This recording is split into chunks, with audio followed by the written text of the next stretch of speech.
मोदी जी ने कहा कि जीरो टॉलरेंस टुवर्ड्स टेररिज्म, उसी नियम का पालन करते हुए आगे की कार्रवाई भी निर्धारित की जाएगी। संबंधित संस्थाओं ने इसका संज्ञान भी लिया है। कुछ एक आज प्रातः से हमें सुझाव भी मिले हैं सुरक्षा विशेषज्ञों से।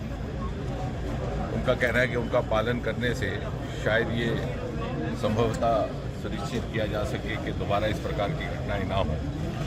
उन सुझावों को लेकर के भी चर्चा होगी गृह मंत्रालय में भी और संबंधित अधिकारियों के साथ भी। और आपके माध्यम से यही निवेदन है कि हम किसी तरह का पैनिक ना हो, क्योंकि कल रात को भी जैसे ही ये एनकाउंटर प्रारंभ हुआ तो हम निरंतर संपर्क में थे। मैं, कलेक्टर साहब, एसएसपी साहब, उसके बाद वहाँ पर एडीजी जैन साहब भी पहुँच गए। उस घर के सदस्यों के साथ मोबाइल पे भी संपर्क था, परंतु नामालूम कहीं से ये समाचार चलने लगा कि 2 व्यक्तियों की हत्या हो गई है, जिससे बहुत अधिक वहाँ पर उत्तेजना और पैनिक फैल गया। तो हम थोड़ा सा कंफर्म करने के बाद संबंधित लोगों से आगे बात बढ़ाए। साथ ही साथ सुरक्षा बल भी प्रशंसा के पात्र हैं कि उन्होंने बहुत लंबा समय ना लेते हुए इस एनकाउंटर को संपन्न किया है। दोनों आतंकी लिक्विडेट कर दिए गए और इसी प्रकार से छत्रकला में भी चल रहा है एक एनकाउंटर। उसको लेकर के कुछ सुरक्षा संबंधित सुझाव आए हैं जो हमने संबंधित अधिकारियों तक पहुंचाए हैं। पुलिस और अर्धसेना बल वहां पर मौजूद है। सेना की यदि आवश्यकता हुई तो उसे उपलब्ध करवा लिया जाएगा। और सिविलियन और पैरामिलिट्री प्रशासन के बीच जो जॉइंट कंट्रोल और जॉइंट समन्वय है बहुत बढ़िया ढंग से आगे बढ़ रहा है। दर्शक क्या देख रहे हैं, पिछले दिनों मेले में भी जो घटना हुई है उसके बिल्कुल निकटवर्ती ही है। अगर कोटा यहाँ इसकी बात करें तो क्या पुलिस ने सर्च ऑपरेशन भी चलाया था, क्या पुलिस नाकाम रही है? एक संभावना ये भी है कि ये दोनों घटनाएं एक ही आतंकी गुट के द्वारा अंजाम दी गई है।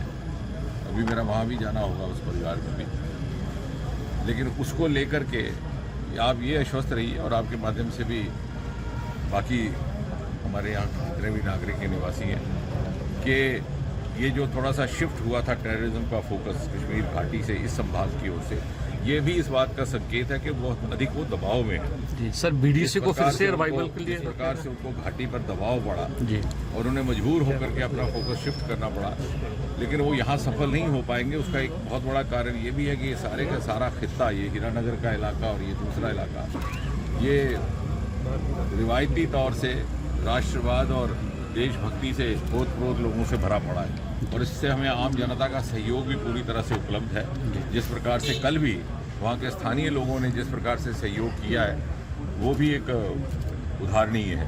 और इसलिए मुझे विश्वास है कि यदि आतंकी हताश होकर के घाटी से यहाँ शिफ्ट करने का मंसूबा अथवा योजना बना रहे हैं तो यहाँ कदापि सफल नहीं हो पाएगी। सर, बीडीसी को फिर से रिवाइवल, बीडीसी के लिए बुखलाहट में अब निर्मम हत्याएं की जा रही हैं। लोग जहां पर शांति वाले अमरनाथ यात्रा शुरू होने वाली,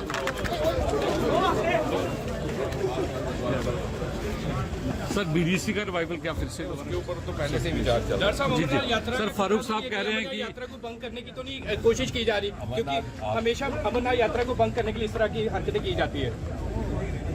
जिस कारण से भी की हो, निश्चय ही पड़ोसी देश सदा किसी न किसी कारण से या शरारत पर आमादा रहेगा। ये आज की बात नहीं है, सदा ऐसा रहा। लेकिन उससे अधिक तो वो सोचने लायक बात है वो ये कि हमारी किस प्रकार की तैयारी, वो क्या कर रहे हैं उसकी चिंता करने की हमको और आपको आवश्यकता नहीं है। वो तो पहले ही करते रहे, पिछले 70 वर्ष से कर रहे हैं, लेकिन आज मोदी जी के नेतृत्व में हम कई गुना अधिक सक्षम हैं और हमारे यहाँ से जो डेटरेंट कार्रवाई हो रही है उसका संदेश दूर दूर तक जाता है।